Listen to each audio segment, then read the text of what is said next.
Assalamualaikum warahmatullahi wabarakatuh. Jadi pada kesempatan kali ini saya dan teman saya ingin mempresentasikan CH20 yaitu mengenai akuntansi pensiun dan manfaat pasca pensiun. Accounting for Pension and Post-Retirement Benefit. Kami dari kelompok 7 yaitu dari kelas AK41R. Tapi sebelum itu, izinkan kami memperkenalkan diri terlebih dahulu. Saya Andira Salsabila dengan NIM 2023 12 11 081 dan teman saya. Saya Natasha Dwi Riswani dengan NIM 2023 12 11 075.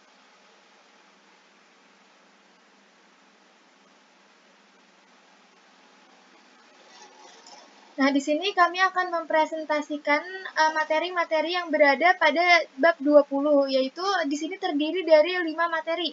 Yang pertama ada Fundamental of Pension Plan Accounting atau dasar-dasar akuntansi program pensiun. Yang kedua ada Using a Pension Worksheet atau menggunakan lembar kerja pensiun. Yang ketiga ada Past Service Cost atau biaya layanan masa lalu. Yang keempat ada remeasurement atau pengukuran ulang. Dan yang kelima ada reporting pension plan in financial statement atau pelaporan program pensiun dalam laporan keuangan.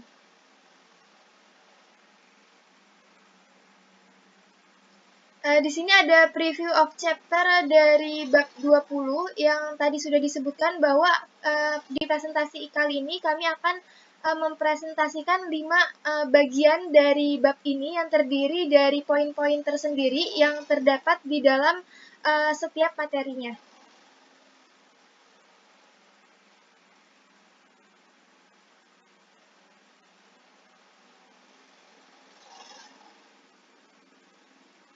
Nah, di sini yang pertama kami akan membahas mengenai Fundamental of Pension Plan Accounting.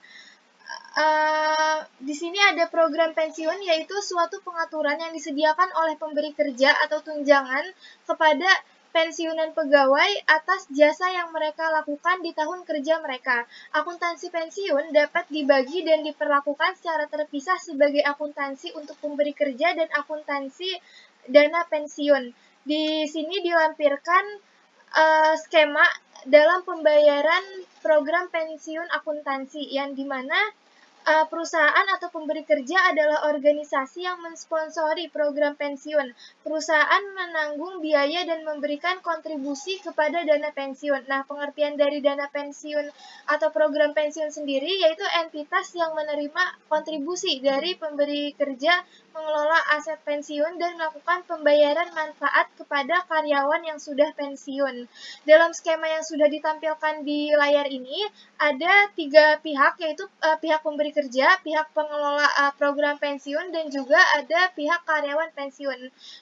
Pemberi kerja atau perusahaan ini memberikan kontribusi dalam bentuk dana pensiun kepada pengelola program pensiun, yang biasanya merupakan lembaga keuangan atau dana pensiun khusus.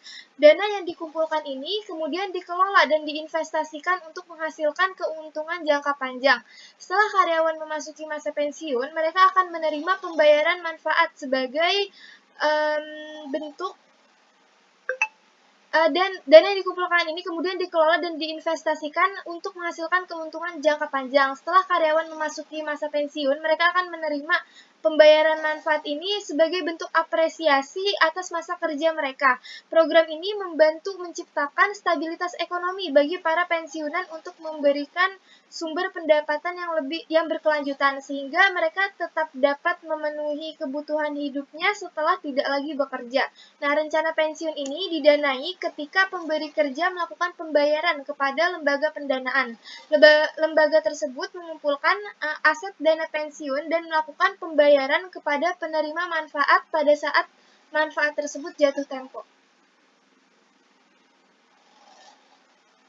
Selanjutnya ada program pensiun ini dapat berupa yang pertama itu kontributori atau kontribusi, yaitu pembayaran yang dilakukan secara sukarela oleh karyawan untuk mendapatkan manfaat saat pensiun. Dalam hal ini, karyawan menanggung bagian dari biaya manfaat yang disebutkan atau secara sukarela melakukan pembayaran manfaat mereka, untuk meningkatkan manfaat mereka. Dan yang kedua ada non-kontributori atau non-kontribusi, yang dimana pemberi kerja ini menanggung biaya pensiun. Dalam hal ini, pemberi kerja menanggung seluruh biayanya.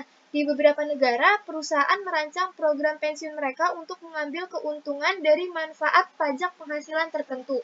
Dan yang ketiga, ada Qualified Pension Plan atau perencanaan pensiun terbatas, yaitu menawarkan manfaat atas pajak. Rencana ini mengizinkan pengurangan kontribusi pemberi kerja ke dana pensiun dan status bebas pajak atas penghasilan dari aset dana pensiun.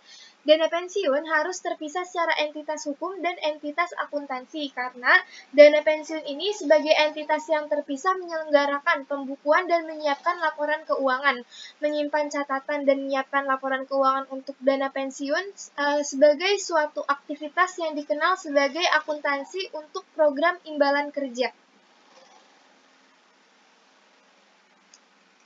Nah, selanjutnya ada dua jenis program, yaitu yang pertama program iuran pasti dan yang kedua ada program imbalan pasti. Dari dua program ini terdapat klasifikasinya tersendiri. Yang pertama dari program iuran pasti dulu, yang terdiri dari kontribusi karyawan ditentukan oleh program atau bersifat tetap, dan resikonya ditanggung oleh karyawan, serta besaran imbalan bergantung pada nilai program.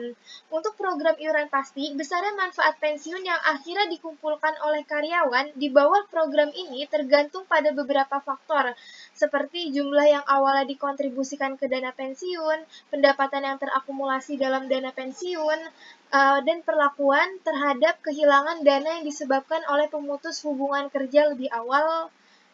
Perusahaan biasanya menyerahkan kepada wali amanat pihak ketiga yang independen jumlah yang awalnya dikontribusikan. Wali amanat ini bertindak atas nama penerima manfaat atau penerima pensiun tersebut, mengambil alih kepemilikan aset pensiun dan bertanggung jawab atas investasi dan distribusinya.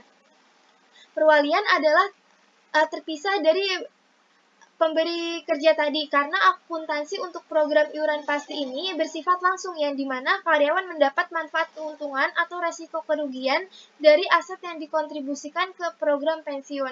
Nah, untuk program imbalan pasti sendiri, klasifikasinya yaitu imbalan ditentukan oleh program, kontribusi karyawan berbeda-beda atau ditetapkan oleh aktuaris, dan juga resiko ditanggung oleh pemberi kerja. Karyawan adalah penerima manfaat dari program iuran pasti, sedangkan untuk dalam program imbalan pasti ini, tujuan utama perwalian adalah untuk melindungi dan menginvestasikan aset, sehingga cukup untuk membayar kewajiban pemberi kerja kepada karyawan.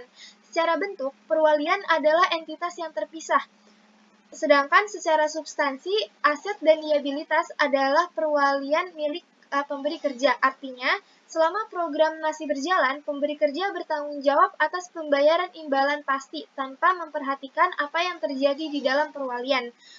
Pemberi kerja harus menutupi kekurangan dalam akumulasi aset yang dimiliki oleh perwalian.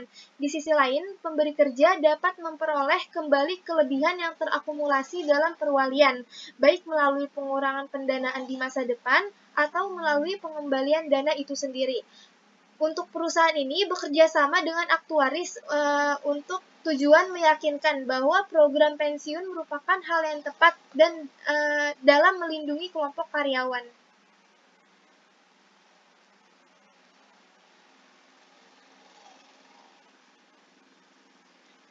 Di sini ada penjelasan lebih lanjut mengenai program iuran pasti dan juga program imbalan pasti. Untuk contribution plan sendiri memiliki pengertian dalam rencana program iuran pasti ini, pemberi kerja setuju untuk memberikan kontribusi kepada dana pensiun sejumlah tertentu setiap periode berdasarkan rumus. Nah, rumus ini yang dapat mempertimbangkan faktor-faktor seperti usia, lamanya masa kerja karyawan, keuntungan pemberi kerja, dan tingkat kompensasi. Lalu, rencana tersebut hanya mendefinisikan kontribusi pemberi kerja. Rencana tersebut tidak menjanjikan manfaat akhir yang dibayarkan kepada karyawan, karena program imbalan pasti ini menetapkan imbalan dalam bentuk variabel masa depan yang tidak pasti, sehingga perusahaan harus menetapkan pola pendanaan yang tepat untuk memastikan ketersediaan dana pada masa pensiun agar dapat memberikan imbalan yang dijanjikan. Tingkat pendanaan ini tergantung pada sejumlah faktor seperti perputaran moralitas, masa kerja karyawan, tingkat kompensasi, dan pendapatan bunga. Pemberi kerja ini memiliki resiko dengan program imbalan pasti karena harus memberikan kontribusi yang cukup untuk memenuhi biaya imbalan yang ditentukan oleh program. Beban yang diakui setiap periode belum tentu sama dengan kontribusi tunai. Demikian pula, liabilitasnya bersifat kontroversial karena pengukuran dan pengakuannya berhubungan dengan variabel masa depan yang tidak diketahui jumlahnya. Dengan demikian, isu-isu akuntansi yang terkait dengan jenis program ini sangat kompleks. Pembahasan kami pada bagian ini terutama berkaitan dengan program imbalan pasti yang lebih mendasar. Dan yang kedua ada Defined Benefit Contribution, yaitu untuk program imbalan pasti, yang dimana program imbalan pasti ini menguraikan manfaat yang akan diterima karyawan saat mereka pensiun. Manfaat ini biasanya merupakan fungsi dari tahun-tahun masa kerja karyawan dan tingkat kompensasi pada tahun-tahun menjelang pensiun. Di bawah program imbalan pasti, tujuan utama perwalian adalah untuk melindungi dan menginvestasikan aset sehingga cukup untuk membayar kewajiban pemberi kerja kepada karyawan. Dalam bentuknya, perwalian adalah entitas yang terpisah. Secara substansi, aset dan liabilitas perwalian adalah milik pemberi kerja karena program imbalan pasti ini menetapkan imbalan dalam bentuk variabel masa depan.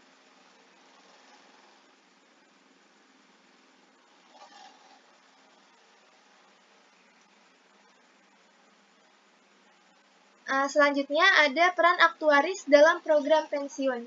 Aktuaris membuat perkiraan mengenai tingkat kematian, perputaran karyawan, tingkat bunga dan pendapatan, frekuensi pensiun dini, besaran gaji masa datang, dan faktor-faktor lain yang diperlukan dalam menjalankan program pensiun.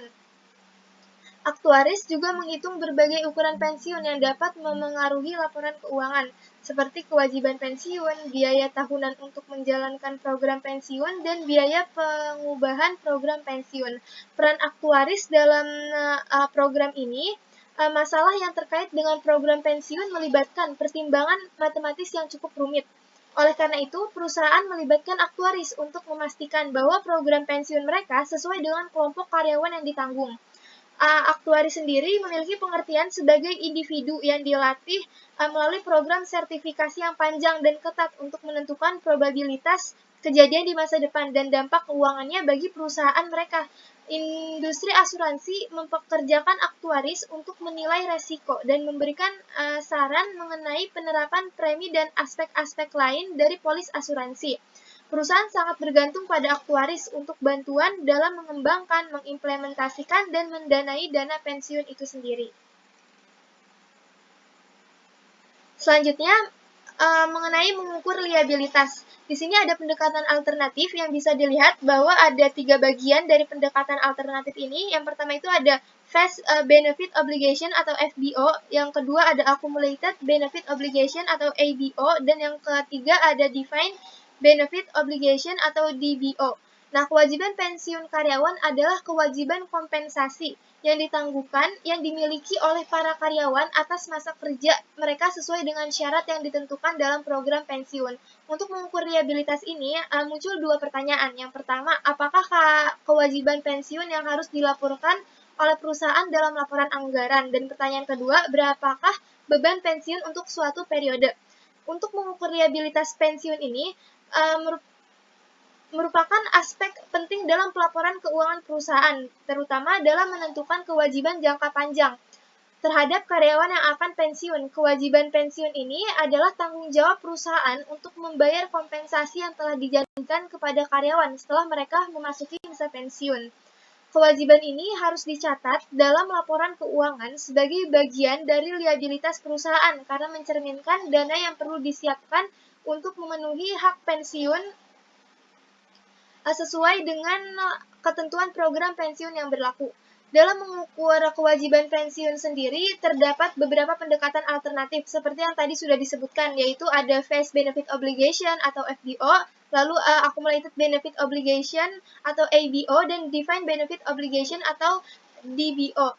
Untuk FBO sendiri memiliki pengertian untuk mengukur manfaat yang akan diterima oleh karyawan yang sudah memenuhi syarat, sedangkan untuk ABO mencakup kewajiban untuk semua karyawan berdasarkan gaji saat ini. Sementara untuk DBO merupakan metode yang dipilih oleh AISB atau International Accounting Standard Board yang menghitung kewajiban berdasarkan proyeksi gaji masa depan mereka, sehingga memberikan gambaran yang lebih akurat mengenai liabilitas perusahaan.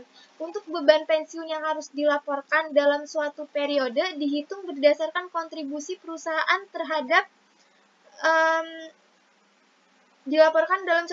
beban pensiun yang harus dilaporkan dalam suatu periode dihitung berdasarkan kontribusi perusahaan terhadap dana pensiun, serta perubahan dalam kewajiban manfaat pensiun yang telah terjadi selama periode tertentu.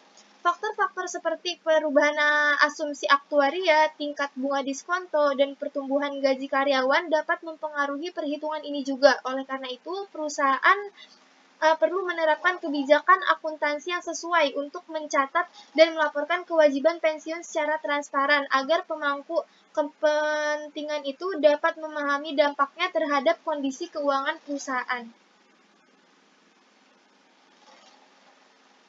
Selanjutnya, mengukur liabilitas lanjutan dari materi sebelumnya, yang dimana salah satu ukuran kewajiban pensiun adalah mendasarkan hanya pada manfaat yang diberikan kepada karyawan. Manfaat yang diperebutkan adalah manfaat yang berhak diterima oleh karyawan meskipun ia tidak memberikan layanan tambahan kepada perusahaan.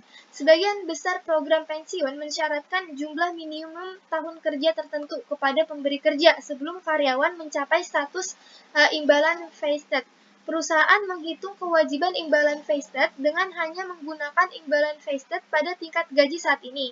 Cara lain untuk mengukur kewajiban tersebut adalah dengan menggunakan masa kerja vested dan non-vested. Atas dasar inilah perusahaan menghitung jumlah kompensasi yang ditangguhkan untuk semua tahun masa kerja karyawan, baik yang vested maupun yang non-vested, dengan menggunakan tingkat gaji saat ini. Pengukuran kewajiban pensiun ini disebut dengan kewajiban imbalan yang terakumulasi, yang dimana pengukuran kewajiban pensiun ini juga disebut sebagai kewajiban imbalan pasti, karena gaji di masa depan diharapkan lebih tinggi dari gaji mereka saat ini, sehingga pendekatan ini menghasilkan pengukuran kewajiban pensiun yang paling besar.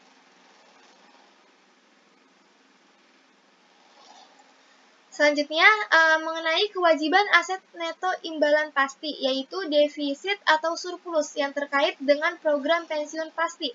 Defisit atau surplus tersebut diukur dengan rumus sebagai berikut, yaitu defined benefit obligation dikurang sama fair value of plan asset. Nah, defisit atau surplus sering disebut sebagai status pendanaan program. Jika kewajiban imbalan pasti lebih besar dari aset program, maka program pensiun mengalami defisit. Sebaliknya, jika kewajiban imbalan pasti lebih kecil dari aset program, maka program pensiun mengalami surplus. Selanjutnya, masih mengenai kewajiban aset neto imbalan pasti, yaitu mengacu pada status pendanaan atau funded status, yang menyajikan defisit atau surplus yang berhubungan dengan program pensiun, yang dimana di sini terdapat dua bagian, yang bagian kiri menggambarkan gambaran defisit dan sebelahnya gambaran surplus. Untuk yang defisit terdiri dari defined benefit obligation dengan angka yaitu 1 juta euro dan plan aset sebesar 900.000 euro. Sehingga net defined benefit obligation-nya menjadi 1 juta dikurang 900 yaitu 100.000 euro. Lalu untuk surplus terdiri dari defined benefit obligation sebesar 150.000 dan plan aset sebesar 200.000 sehingga net defined benefit asetnya itu sebesar 50.000 euro.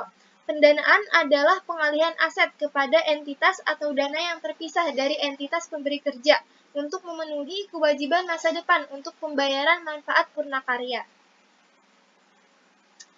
Selanjutnya, Kewajiban atau aset imbalan pasti neto sering disebut sebagai liabilitas pensiun atau aset pensiun pada laporan posisi keuangan. Seperti yang ditunjukkan, perusahaan harus melaporkan aset pensiun atau liabilitas pensiun yang terkait dengan program pensiun pada laporan posisi keuangan, sering disebut sebagai pendekatan neto.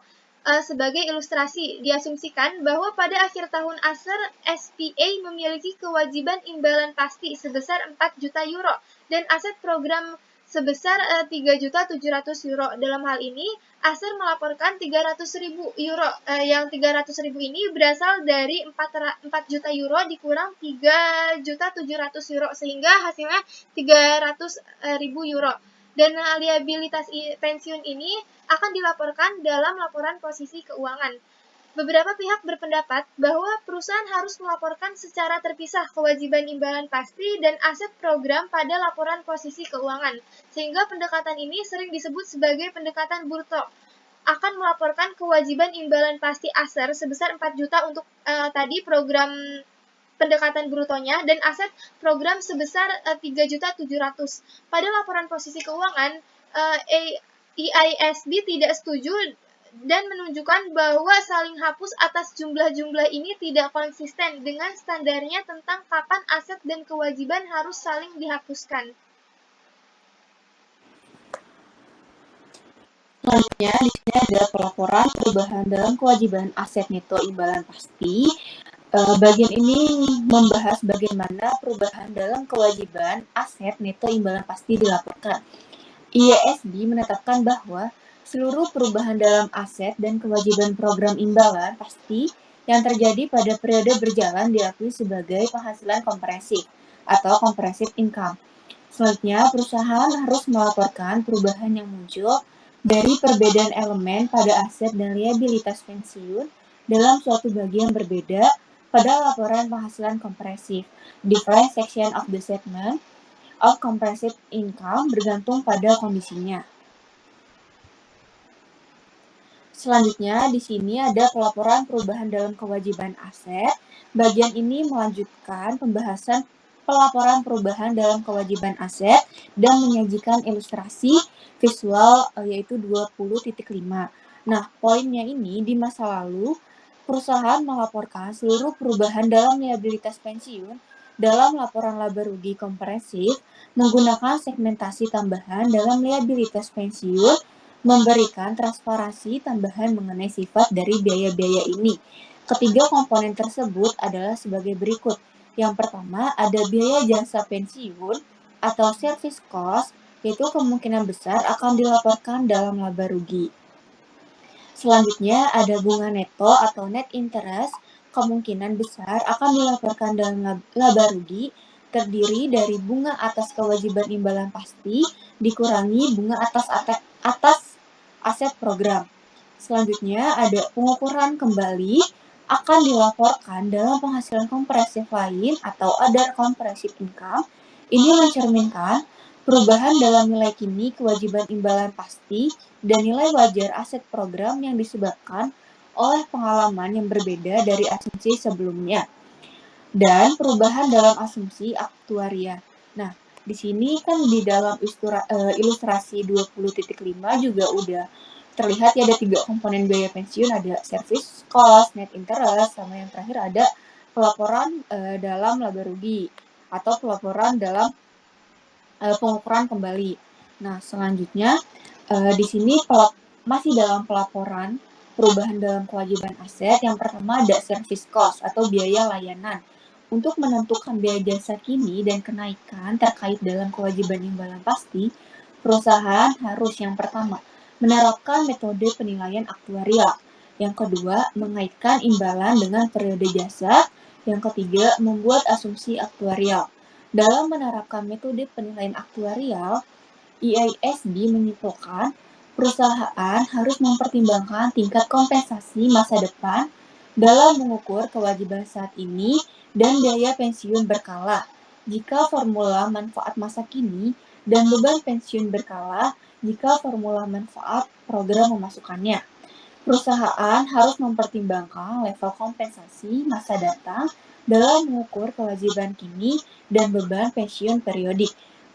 future compensation level in measuring the present obligation and predict pension expense. Selanjutnya di sini yang kedua ada bunga neto, yaitu dihitung dengan cara mengalihkan tarif diskonto dengan status pendanaan dari program pensiun atau kewajiban manfaat pasti dikurangi dengan aset program pensiun. Nah, kewajiban neto manfaat pasti yang dihasilkan dari beban bunga. Aset neto manfaat pasti yang dihasilkan dari pendapatan bunga. Jumlahnya selalu ditampilkan di bawah bagian operasional dari laporan laba rugi pada bagian pembiayaan. Tingkat diskonto didasarkan pada hasil obligasi berkualitas tinggi, yield of high quality bonds yang konsisten dengan kewajiban pensiun perusahaan. Dan yang ketiga ini pengukuran kembali. Nah, untung dan rugi, gain and loss yang berkaitan dengan kewajiban manfaat pasti, untung dan rugi, gain and loss atas nilai wajar dari aset program pensiun, komponen ini dilaporkan dalam other comprehensive income, net of tax, untung atau rugi, pengukuran kembali memengaruhi penghasilan komprehensif dan tidak mempengaruhi penghasilan bersih atau net income. Nah, di sini ada aset program pensiun. Definisinya ini adalah aset program pensiun adalah dana yang dimiliki oleh entitas atau perusahaan untuk mendanai kewajiban imbalan pasca kerja, terutama pensiun, kepada para karyawannya di masa depan. Aset ini dapat berupa berbagai jenis investasi, termasuk saham, obligasi, efek lainnya ini atau instrumen keuangan lainnya, real estate atau properti. Nah, aset program pensiun dilaporkan dalam laporan keuangan berdasarkan nilai wajar atau fair value. Nilai wajar adalah harga yang akan diterima untuk menjual suatu aset atau harga yang akan dibayar untuk mengalihkan suatu liabilitas dalam transaksi yang teratur antara pelaku pasar pada tanggal pengukuran. Faktor-faktor yang meningkatkan nilai aset program pensiun. Yang pertama, ada kontribusi pemberi kerja. Jadi, setoran dana yang dilakukan oleh perusahaan ke dalam program pensiun akan meningkatkan jumlah aset yang tersedia. Yang kedua, imbalan aktual dari aset program pensiun, yaitu keuntungan investasi seperti dividen dan apresiasi nilai yang dihasilkan oleh aset dalam program pensiun akan menambah nilai total aset. Nah, untuk faktor-faktor yang mengurangi nilai aset program pensiun ini adalah manfaat yang dibayarkan kepada karyawan. Pembayaran manfaat pensiun kepada karyawan yang telah pensiun akan mengurangi jumlah aset dalam program pensiun. Di sini aset program pensiun dan imbalan aktual. Nah, bagian ini merupakan contoh perhitungan perubahan aset program pensiun menggunakan data hipotesis dari Hasbro SH pada tahun 2019. Nah, untuk informasi awalnya ini kan pada tanggal 1 Januari 2019, Hasbro SH memiliki aset program pensiun sebesar 4.200.000 euro. Nah, untuk transaksi selama tahun 2019, ada kontribusi pemberi kerja. Hasbro memasukkan dana sebesar 300.000 euro ke dalam program pensiun. Ini meningkatkan aset program. Nah, untuk pembayaran manfaat pensiun, program pensiun membayar manfaat kepada karyawan sebesar 250 euro. Ini mengurangi aset program. Selanjutnya, imbalan aktual dari aset program pensiun. Aset program pensiun menghasilkan imbalan aktual keuntungan investasi sebesar 210.000 euro. Ini meningkatkan aset program. Nah, untuk perhitungannya itu, di sini ada plan aset pada 1 Januari 2019 sebesar 4.200.000 euro, contribution by Hasbro to plan sebesar 300.000, actual return sebesar 210.000, dan benefit paid to employer sebesar 250.000, dan untuk plan aset pada 31 Desember 2019 itu sebesar 4.460.000 euro. Selanjutnya di sini masih lanjutan dari aset program pensiun dan imbalan aktual. Jadi Hasbro SH dengan fokus pada perubahan nilai wajar aset program pensiun. Nah, informasi dan transaksi sama seperti sebelumnya. Jadi untuk aset awalnya 4.200.000 euro, terus juga ada kontribusinya sebesar 300.000, dan untuk pembayaran manfaat itu sebesar 250 euro, dan ada imbalan aktual dari aset program tahun ini sebesar 210.000 euro. Nah, untuk beberapa perusahaan menghitung imbalan aktual sebagai berikut, yaitu plan aset pada 1 Januari 2019 itu sebesar 4.200.000 euro, plan aset Januari 1 Januari 2019 itu mengurangi jadi 4.200.000 euro, increase in fair value of plan asset sebesar 260.000 euro, deduct contribution to plan sebesar 300.000, and benefit payment to employees itu sebesar 250.000 dan dikurangi 50.000, dan yang terakhir actual return itu jadi sebesar untuk jumlahnya itu 210.000 euro. Nah, bagian ini menyoroti bahwa perubahan nilai wajar aset program pensiun selama periode tersebut adalah 260.000. Perubahan ini merupakan hasil dari kontribusi, pembayaran, manfaat, dan imbalan aktual. Nah, beberapa perusahaan mungkin menyajikan perhitungan imbalan aktual secara terpisah, seperti yang sudah ditunjukkan. Nah, selanjutnya di sini using a pension worksheet, bagian ini melanjutkan penjelasan mengenai pengguna lembar kerja pensiun, yaitu pension worksheet. Nah, kolom ayat jurnal umum ini itu dijelaskan bahwa kolom ini digunakan untuk membuat pencatatan dalam buku besar formal. Ini adalah tempat di mana transaksi ini terkait pensiun akan dicatat secara akuntansi. Nah, untuk pension worksheet ini ada general journal entries, yaitu yang terdiri dari item, annual pension expense, cash, OC, gain or loss, ada pension asset or liability. Nah, untuk kolom pencatatan memo ini dijelaskan bahwa kolom ini digunakan untuk melihat saldo kewajiban imbalan pasti dan aset program pensiun. Informasi di kolom ini bersifat sebagai catatan tambahan dan tidak langsung masuk ke dalam jurnal formal. Nah, yang di dalam memo record ini ada defined benefit obligation dan plan asset. Nah, selanjutnya di sini ada contoh menyajikan contoh penggunaan lembar kerja pensiun dengan data dari Jarle AG, yaitu pada tanggal 1 Januari 2019, Jarle AG menyediakan informasi berikut ini yang berkaitan dengan program pensiunnya untuk tahun 2019. Aset program pensiun pada 1 Januari 2019 sebesar 100.000 euro.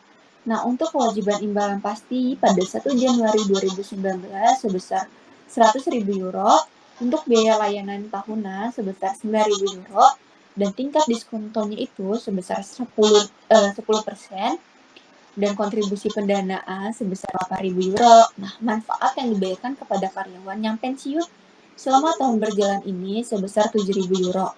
Nah, kita diminta untuk buatlah kertas kerja program pensiun dan ayat jurnal Jarle Company untuk tahun yang berakhir 31 Desember 2019. Nah, di sini pada tahun 2019, entries and worksheet, kertas kerja program pensiun 2019 dari Jarle Company. Untuk struktur kertas kerja, kolom item berisi daftar elemen-elemen yang terkait dengan biaya pensiun dan perubahan dalam aset dan kewajiban pensiun. Nah, untuk kolom annual pension expense digunakan untuk menghitung total biaya pensiun tahunan. Nah, di sini ada service cost sebesar 9.000 sesuai dengan informasi yang di awal. Selanjutnya ada interest expense sebesar 10.000, itu caranya dengan kewajiban imbalan pasti dikali 10% tingkat diskonto. Terus selanjutnya ada interest revenue itu 10.000, terus selanjutnya ada journal entry ini sebesar jadi 9.000. Selanjutnya pada kolom general ada cash, yaitu sebesar 8.000 di contribution, itu mencerminkan kontribusi pendanaan. Untuk OC, gain or loss atau pension asset liability-nya itu belum terisi gitu. Untuk kolom memo record-nya itu ada defined benefit obligation yang pada saldo awalnya itu sebesar 100.000, dan untuk service cost-nya itu sebesar 9.000,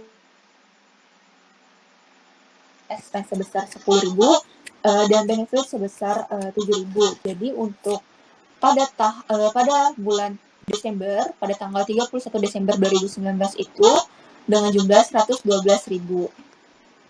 Nah, untuk plan asetnya itu saldo awalnya itu 100.000 dan untuk interest revenue-nya itu sebesar 10.000, kontribusinya itu sebesar 8.000 dan benefitnya ini mengurangi 7.000, mengurangi aset karena pembayaran, dan untuk jumlahnya itu sebesar 111.000 saldo akhir sebelum penyesuaian pengukuran kembali. Nah, selanjutnya di sini jurnal pencatatan program pensiun 2019 dari Jarle Company di sini masih sama, tapi untuk jurnalnya itu adalah ada pensiun expense sebesar 9.000, cashnya sebesar 8.000, dan pensiun aset or liability itu sebesar 1.000. Selanjutnya ada past service cost atau biaya layanan masa lalu. Past service cost sendiri memiliki pengertian yaitu perubahan present value kewajiban imbalan pasti yang diakibatkan oleh amandemen program atau curtailment. Sebagai contoh, perubahan program muncul ketika perusahaan memutuskan untuk memberikan imbalan tambahan kepada karyawan yang ada untuk jasa-jasa masa lalu. Sebaliknya, perusahaan mungkin memutuskan bahwa perlu untuk mengurangi paket manfaatnya secara surat untuk karyawan yang ada, sehingga mengurangi manfaat pensiun mereka. Pengurangan manfaat pensiun terjadi ketika perusahaan mengalami pengurangan jumlah karyawan yang signifikan yang tercakup dalam program tersebut. Karena curtailment memiliki efek yang sama dengan pengurangan manfaat karena adanya amandemen program, maka dalam hal ini diperhitungkan dengan cara yang sama. Nah, di sini perubahan dalam nilai kini dari kewajiban imbalan pasti yang dihasilkan dari amandemen atau pengurangan program pensiun terdiri dari past service cost. Di sini ada expense in current period, yang dimana yang pertama ada plan amendments, terdiri dari introduction of a plan, withdrawal of a plan, change to plan. Dan yang di sebelahnya ada curtailments, yaitu significant reduction in the number of employees covered by the plan.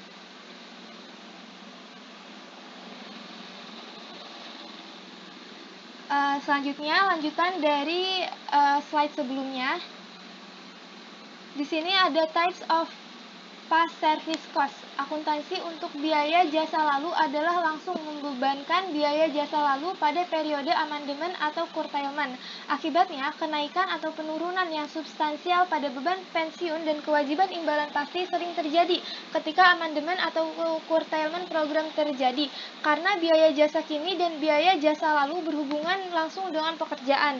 Maka biaya tersebut dilaporkan dalam bagian operasi dari laporan laba rugi komprehensif. Beberapa pihak tidak setuju dengan posisi IASB yang membebankan biaya-biaya ini pada tahun di mana program diubah atau dikurangi. Berdasarkan alasan ini, perusahaan tidak boleh mengakui biaya jasa lalu secara penuh pada tahun terjadinya amandemen. Sebaliknya, biaya jasa lalu harus disebarkan selama sisa masa kerja karyawan yang diharapkan memperoleh manfaat dari perubahan program. Beberapa pihak berpendapat bahwa jika biaya tersebut biaya jasa lalu yang sesungguhnya, maka biaya tersebut harus diperlakukan secara retroaktif sebagai penyesuaian yang dibuat untuk periode sebelumnya. Namun, IASB memutuskan bahwa setiap perubahan dalam kewajiban imbalan pasti atau aset program harus diakui dalam periode berjalan. Jika tidak demikian, maka hal ini tidak informatif dan akan mengakibatkan penundaan pengakuan biaya atau pengurangan imbalan yang bukan merupakan aset atau kewajiban. Dimungkinkan juga untuk mengurangi biaya jasa lalu dengan mengurangi kewajiban imbalan pasti atau sering disebut sebagai biaya jasa lalu negatif. Biaya jasa lalu negatif timbul ketika entitas mengubah imbalan yang dapat diatribusikan pada biaya jasa lalu sehingga nilai kini kewajiban imbalan pasti menurun.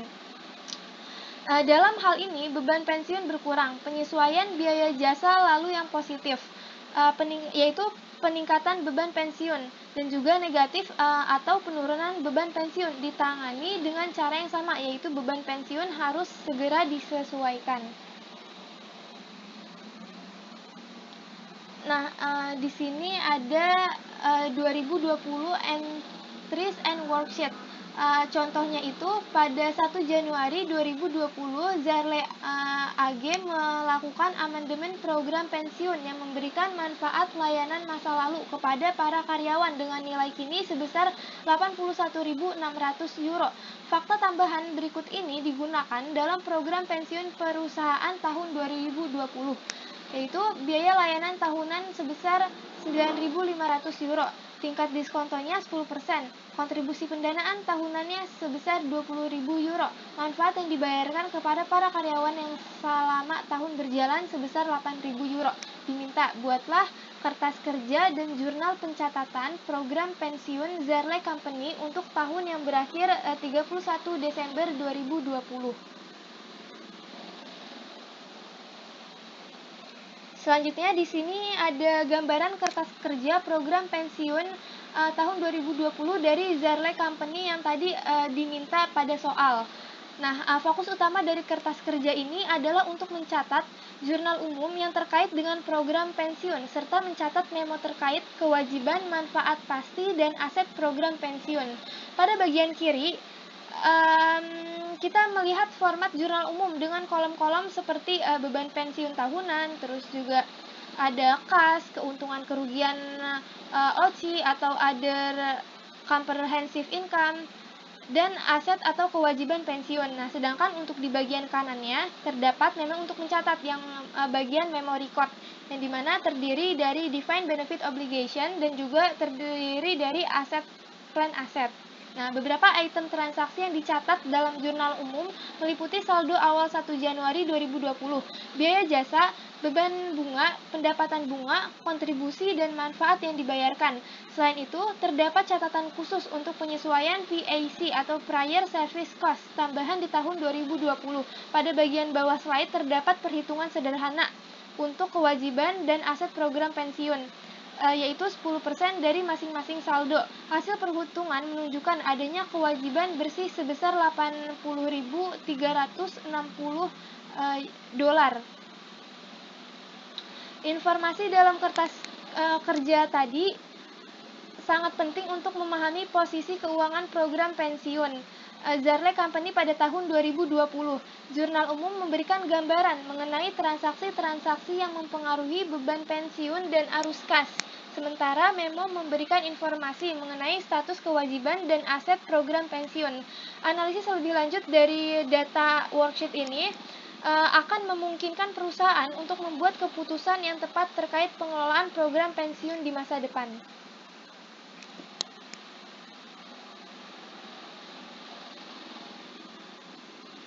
Selanjutnya ada remeasurement, yaitu perubahan tidak terduga dan tidak diharapkan dapat muncul dari dua aspek. Yang pertama, perubahan besar dan tiba-tiba dalam nilai kini aset program pensiun, dan yang kedua, perubahan asumsi pada aktuaris yang dapat mempengaruhi jumlah kewajiban imbalan pasti. Keuntungan atau kerugian yang terjadi dilaporkan dalam other comprehensive income.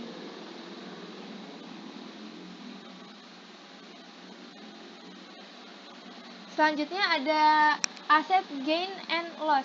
Keuntungan dan kerugian atas aset rencana disebut sebagai keuntungan dan kerugian aset, merupakan selisih antara laba aktual dan pendapatan bunga yang dihitung dalam menentukan bunga bersih. Keuntungan aset terjadi ketika laba aktual melebihi pendapatan bunga. Kerugian aset terjadi ketika laba aktual lebih kecil dari pendapatan bunganya. Di sini ada perbedaan antara imbalan aktual dan pendapatan bunga dihitung dalam menentukan bunga neto. Contohnya, contoh soalnya yaitu Shop Bob SE memiliki aset program pensiun pada tanggal 1 Januari 2019 sebesar 100.000 euro. Tingkat diskonto tahun berjalan sebesar 6% dan imbalan aktual atas aset program pensiun tahun 2019 sebesar 8.000 euro. Pada tahun 2019, Shopbob harus mencatat keuntungan aset sebesar 2.000 euro yang dihitung sebagai berikut. Actual return sebesar 8.000 euro dikurangi dengan interest revenue-nya sebesar 6.000. 6.000 ini didapatkan dari perhitungan 100.000 euro dikali 6% tingkat diskonto yang disebutkan dalam soal. Lalu menghasilkan aset gain-nya itu tersisa sebesar 2.000 euro. Shopbob mendebit aset rencana untuk keuntungan aset sebesar 2.000 euro dan mengkredit pendapatan komprehensif lain untuk jumlah yang sama. Jika pendapatan bunga melebihi pengembalian aktual, Shopbob mendebit pendapatan komprehensif lain untuk kerugian aset dan mengkredit aset rencana.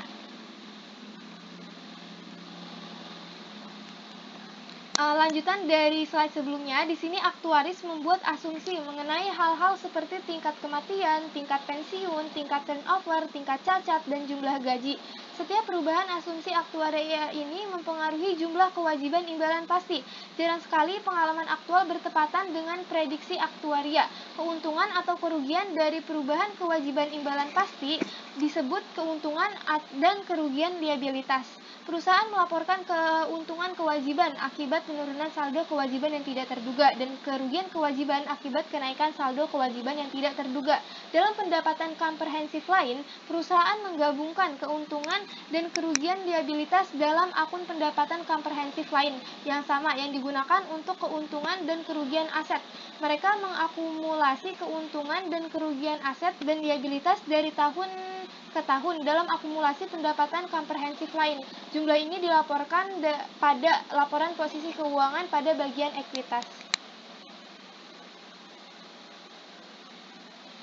Lalu di sini ada 2021 entries dan sheet. Contohnya itu, fakta berikut ini digunakan pada Zerle Company untuk program pensiunnya di tahun 2021. Biaya layanan tahunan sebesar 13.000 euro. Untuk tingkat diskontonya 10%. Imbalan aktual atas aset program pensiunnya sebesar 12.000 euro.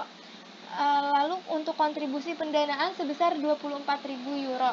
Dan manfaat yang dibayarkan kepada karyawan yang pensiun dalam tahun berjalan sebesar 10.500 euro. Perubahan dalam asumsi aktuaris yang dilakukan pada akhir tahun terhadap kewajiban imbalan pasti sebesar 265.000 euro. Lalu di sini perintahnya diminta untuk buatlah kertas kerja pensiun dan ayat jurnal pencatatan Zerle Company untuk tahun yang berakhir pada 31 Desember 2021.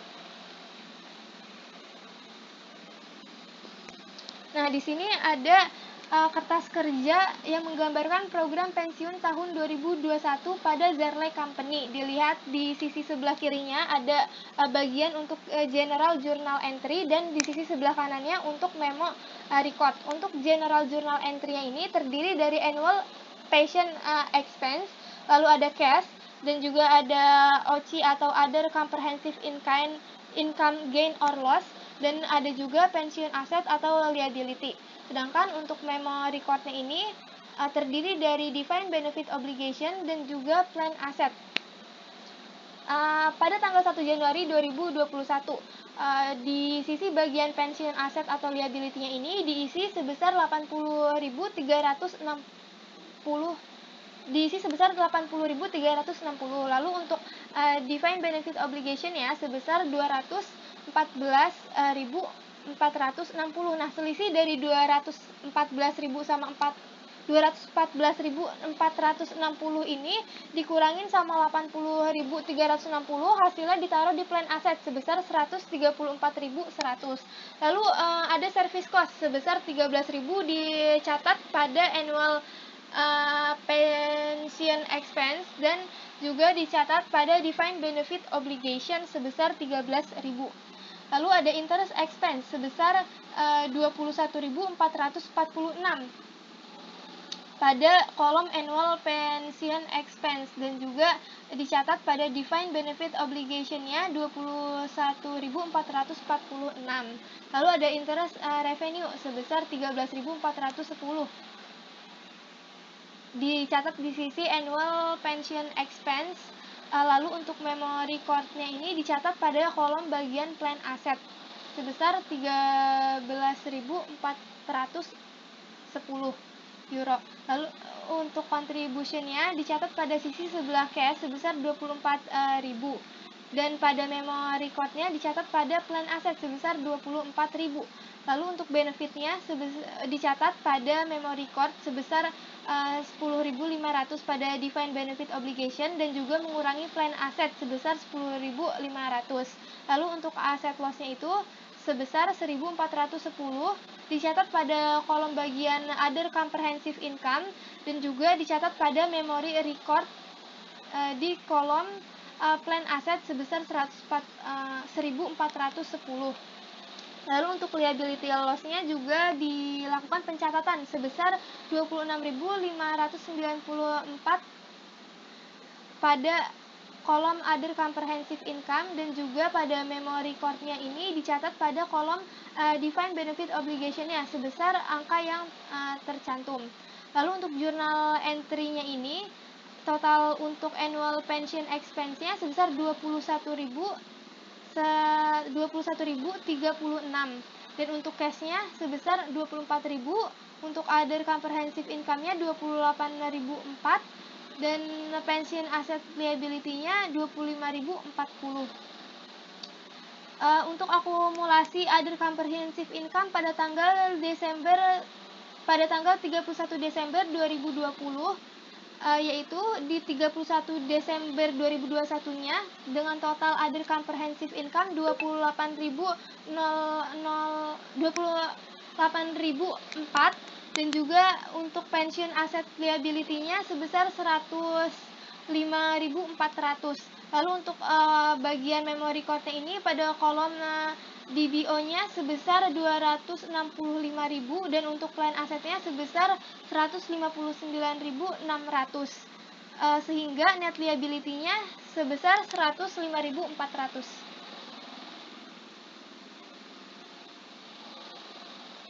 Lalu di sini ada kertas kerja program pensiun tahun 2021 Zarley Company yang dimana dicatat calculation of asset loss terdiri dari beginning plan asset sebesar 134.100, lalu untuk discount rate-nya sebesar 10%, dan expected interest revenue-nya sebesar 13.410. Angka ini didapat dari 134.100 dikali 10%, sehingga hasilnya 13.410. Lalu untuk actual result-nya sebesar 12.000 dan total aset loss-nya ini sebesar 1.410. Lalu calculation of liability loss tahun Desember untuk tanggal 31 Desember tahun 2020 balance-nya itu sebesar 214.460, service cost-nya 13.000, interest expense-nya 21.446, benefit paid-nya itu sebesar 10.500 dan balance before adjustment tanggal 31 Desember 2021 itu menjadi 238.406. Sedangkan untuk tanggal 31 Desember 2021 balance as determined by actuary-nya sebesar 265.000 sehingga liability loss-nya menjadi 26.594.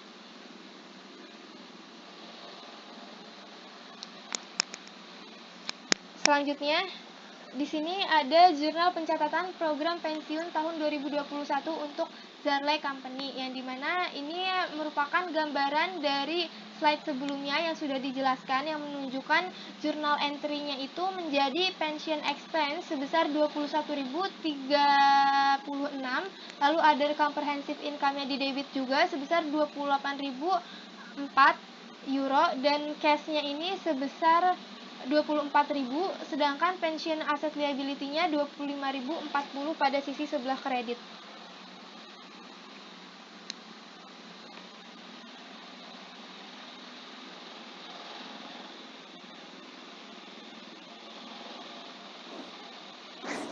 Selanjutnya di sini ada reporting pension plans in financial statement, yaitu biaya pensiun seperti yang telah disebutkan sebelumnya. Biaya pensiun dan bunga bersih mempengaruhi laba bersih dan dilaporkan dalam laporan laba rugi komprehensif. Perusahaan dapat memilih untuk melaporkan komponen-komponen ini dalam satu bagian laporan laba rugi komprehensif dan melaporkan komponen-komponen ini dalam satu bagian laporan laba rugi komprehensif dan melaporkan total biaya pensiun. Perusahaan lain dapat memilih untuk melaporkan komponen biaya layanan dalam laba operasi dan bunga bersih dalam bagian terpisah yang terkait dengan pembiayaan. Selanjutnya ada keuntungan dan kerugiannya. Nah, untuk keuntungan dan kerugian aset dan liabilitas diakui dalam pendapatan komprehensif lainnya. Dengan mengakui keuntungan dan kerugian ini sebagai bagian dari pendapatan komprehensif lainnya, tetapi bukan laba bersih. Dewan percaya bahwa penggunaan laporan keuangan dapat ditingkatkan. Selanjutnya di sini ada pelaporan rencana pensiun dalam laporan keuangan. Gain and loss. Nah, di sini informasinya, bagian ini memberikan contoh informasi keuangan OB ASA untuk tahun 2022 yang digunakan untuk mengilustrasikan pelaporan penghasilan komprehensif. Nah, informasinya ini OBSA tahun 2022, net income untuk tahun 2022 sebesar 100.000, liability loss-nya untuk tahun 2022 sebesar 60.000, aset loss untuk tahun 2022 sebesar 15.000, accumulated OC-nya ini pada 1 Januari 2022 sebesar 40.000. Ilustrasi, nah ini untuk laporan penghasilan komprehensif atau pendekatan, satu laporan untuk net income-nya sebesar 100.000, liability loss-nya ini yang sudah seperti di dalam kolom ini sebesar 60.000, aset loss-nya 15.000.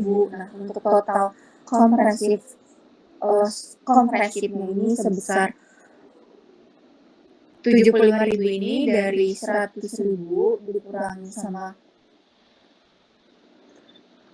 Nah, untuk penjelasan bagian ini mengilustrasikan dua cara perusahaan dapat melaporkan penghasilan komprehensif. Yang pertama, pendekatan satu laporan, semua komponen penghasilan termasuk laba bersih dan penghasilan komprehensif lain disajikan dalam satu laporan yang berkesinambungan. Nah, pendekatan dua laporan ini, laporan laba rugi menyajikan laba bersih secara terpisah, dan laporan penghasilan komprehensif dimulai dengan laba bersih dan kemudian menyajikan komponen-komponen penghasilan komprehensif lain untuk menghasilkan total penghasilan komprehensif. Nah, dalam contoh OB ASA terdapat kerugian pengukuran kembali yang terdiri dari kerugian liabilitas dan kerugian aset. Kerugian ini mengurangi laba bersih untuk menghasilkan penghasilan komprehensif yang lebih rendah. Nah, lanjutannya ini, bagian ini menjelaskan bahwa komponen penghasilan komprehensif lain harus dilaporkan menggunakan salah satu dari dua format berikut. Yang pertama, ada pendekatan dua laporan. Yang kedua, pendekatan satu laporan. Laporan penghasilan komprehensif kombinasi. Nah, kemudian di sini pada titik 20.22 menunjukkan format laporan laba rugi dan laporan penghasilan komprehensif secara terpisah untuk OB ASA pada tahun yang berakhir 31 Desember 2019.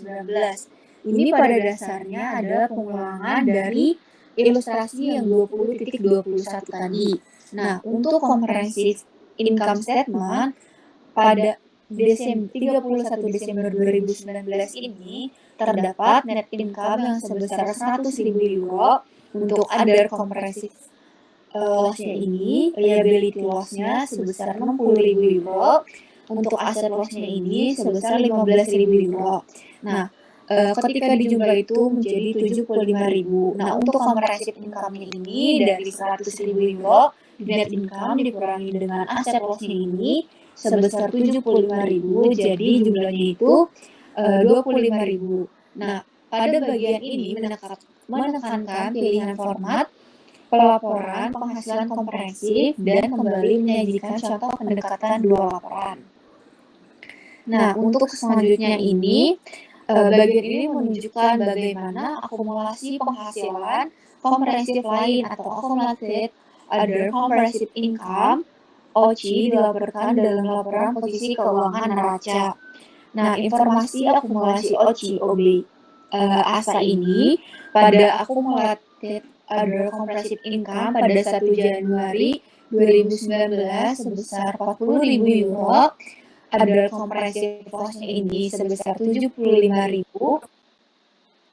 accumulated other comprehensive loss-nya ini Desember 31 Desember 2019 sebesar 35.000. Ini dari 40.000 dikurang 75.000, jadi sebesar minus 35.000. Nah, untuk pada ilustrasi 20.24, laporan posisi keuangan bagian ekuitas pada 31 Desember 2019 untuk equity share capital ordinary sebesar 100.000 euro, return earnings-nya ini sebesar 60.000, dan accumulated ada comprehensive loss-nya ini itu sebesar 35.000. Nah, untuk total equity-nya ini sebesar 125.000. Nah, pada bagian ini menjelaskan bahwa saldo akuntansi pada bagian ini menjelaskan bahwa saldo dari akumulasi penghasilan komprehensif lain dari waktu ke waktu dilaporkan sebagai bagian dari ekuitas dalam laporan posisi keuangan. Dalam contoh OBASA, saldo awal OC-nya ini adalah 40.000, dan karena adanya kerugian komprehensif lain sebesar 75.000 selama tahun 2019, jadi saldo OC akhirnya ini menjadi 35.000. Nilai ini kemudian dimasukkan sebagai komponen dalam perhitungan total ekuitas. Nah, di sini ada pengakuan status pendanaan bersih dari rencana pensiun. Perusahaan harus mengakui pada laporan posisi keuangan mereka status kelebihan dana atau aset pensiun atau kekurangan dana, kewajiban pensiun dari rencana manfaat pasti mereka. Status kelebihan dana atau kekurangan dana diukur sebagai selisih antara nilai wajar aset rencana dan kewajiban manfaat pasti. Ketika rencana pensiun kelebihan dana, ketika ada aset pensiun, jumlah yang dilaporkan dalam laporan keuangan dibatasi. IASB memutuskan bahwa jumlah yang dilaporkan harus lebih rendah dari aset pensiun. Aset rencana dikurangi kewajiban manfaat aset atau batas aset. Nah, batas aset ini adalah bagian dari aset pensiun yang berhak diterima kembali oleh pemberi kerja dari rencana tersebut dalam bentuk pengembalian dana atau pengulangan kontribusi di masa yang akan datang. Untuk keperluan pekerjaan rumah, diasumsikan bahwa aset rencana pensiun yang dilaporkan dalam laporan posisi keuangan tidak dibatasi oleh batas aset. Selanjutnya di sini ada klasifikasi aset pensiun atau kewajiban pensiun. IASB tidak menunjukkan apakah perusahaan harus membedakan bagian aset dan liabilitas lancar dan tidak lancar yang timbul dari manfaat aset. Untuk keperluan pekerja rumah, asumsikan bahwa tidak ada bagian aset pensiun yang dilaporkan sebagai aset lancar. Kelebihan nilai wajar aset program atas kewajiban manfaat pasti diklasifikasikan sebagai aset tidak lancar. Alasan untuk klasifikasi tidak lancar adalah bahwa aset program pensiun dibatasi. Artinya, aset ini digunakan untuk membiayai kewajiban manfaat pasti. Dan oleh karena itu, klasifikasi tidak lancar adalah tepat. Porsi lancar dari kewajiban pensiun bersih merupakan jumlah pembayaran manfaat yang akan dibayarkan selama 12 bulan ke depan atau siklus operasi yang lebih lama. Jika jumlah tersebut tidak dapat didanai dari aset program yang ada, nah jika tidak, kewajiban pensiun ini diklasifikasikan sebagai kewajiban yang tidak lancar. Selanjutnya, agregasi rencana pensiun. Nah, beberapa perusahaan ini memiliki 2 atau lebih rencana pensiun. Nah, dewan berpendapat bahwa pada umumnya rencana pensiun tidak boleh digabungkan. Nah, pada bagian ini kita akan membahas mengenai penggabungan atau agregasi beberapa rencana pensiun oleh suatu perusahaan dalam laporan keuangannya.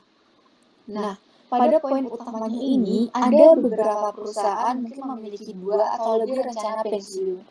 Nah, Dewan Standar Akuntansi berpendapat bahwa pada umumnya rencana pensiun tidak boleh digabungkan dalam laporan. Artinya, setiap rencana pensiun yang material harus dilaporkan secara terpisah. Satu-satunya situasi penggabungan yang diizinkannya ini, penggabungan rencana pensiun hanya dibolehkan jika memenuhi kedua kondisi sebagai berikut. Yang pertama, memiliki hak yang dapat ditegakkan secara hukum untuk menggunakan surplus dalam suatu rencana untuk menyelesaikan kewajiban dalam rencana lainnya. Ini berarti perusahaan memiliki dasar hukum yang kuat untuk mentransfer dari kelebihan dana dari satu rencana pensiun ke rencana lain yang kekurangan dana. Yang kedua, bermaksud untuk menyelesaikan kewajiban secara neto atau merealisasikan surplus pada satu rencana dan menyelesaikan kewajibannya pada rencana lain secara bersamaan. Ini menunjukkan bahwa perusahaan memiliki niat dan mekanisme untuk memperlakukan aset dan kewajiban dari berbagai rencana pensiun secara terintegrasi dalam penyelesaiannya. Nah, dalam catatan atas laporan keuangan, bagian ini kita akan menjelaskan pentingnya pengungkapan informasi mengenai rencana pensiun dalam catatan atas laporan keuangan. Pada poin utamanya ini, informasi mengenai rencana pensiun penting untuk memahami posisi keuangan, hasil operasi, dan harus kas perusahaan. Untuk lebih memahami rencana pensiun, perusahaan diharuskan untuk mengungkapkan informasi yang meliputi.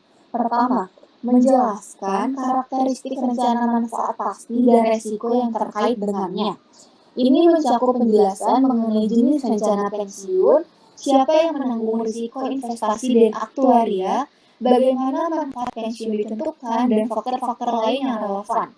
Perusahaan juga perlu mengungkapkan risiko-risiko signifikan yang terkait dengan rencana tersebut, seperti risiko suku bunga, risiko pasar, dan risiko umur panjang peserta. Dan yang B, mengidentifikasi dan menjelaskan jumlah dalam laporan keuangannya yang timbul dari rencana manfaat pasti. Perusahaan harus secara jelas menunjukkan pos-pos dalam laporan posisi keuangan, seperti aset atau liabilitas pensiun, laporan laba rugi, dan penghasilan kompresif lain seperti biaya pensiun dan keuntungan atau kerugian aktuarianya, serta laporan arus kas yang terkait dengan rencana pensiun. Penjelasan mengenai bagaimana angka-angka tersebut dihitung dan komponen-komponennya juga diperlukan. Yang C, menjelaskan bagaimana rencana manfaat pasti dapat mempengaruhi jumlah, waktu, dan ketidakpastian arus kas masa depan perusahaan.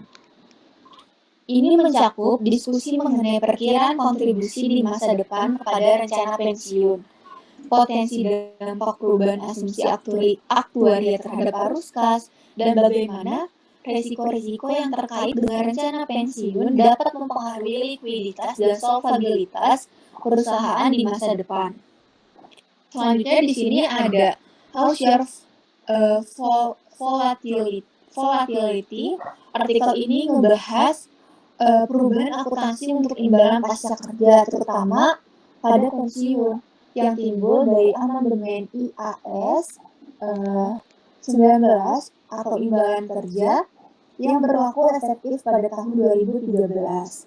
Periode sebelum adopsi standar baru ini memiliki banyak analisis mengenai dampaknya pada laporan keuangan dan implikasi bagi pengguna laporan keuangan.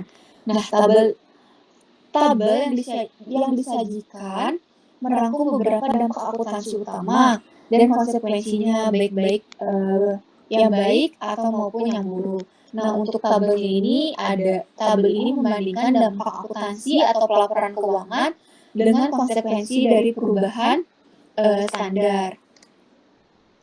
Nah, untuk penurunan volatilitas laba bersih dapat menjadi manfaat yang signifikan ketika perusahaan mengadopsi aturan baru. Misalnya, diagram berikut menunjukkan bahwa jika aturan baru diterapkan pada tahun 1998 sampai 2009, pada garis hitam ini, untuk perubahan laba bersih akan kurang volatil. Nah, dibandingkan dengan perubahan laba bersih yang dilaporkan berdasarkan aturan sebelumnya, atau seperti yang di gambar ini garis merah. Nah, perubahan bisa jadi meyakinkan, namun dalam kasus ini modifikasi aturan baru kemungkinan akan menghasilkan volatilitas laba bersih yang lebih rendah. Nah, sekian yang dapat kami berdua sampaikan mengenai accounting for pension and post benefit. Kurang lebihnya kami berdua mohon maaf. Wassalamualaikum warahmatullahi wabarakatuh.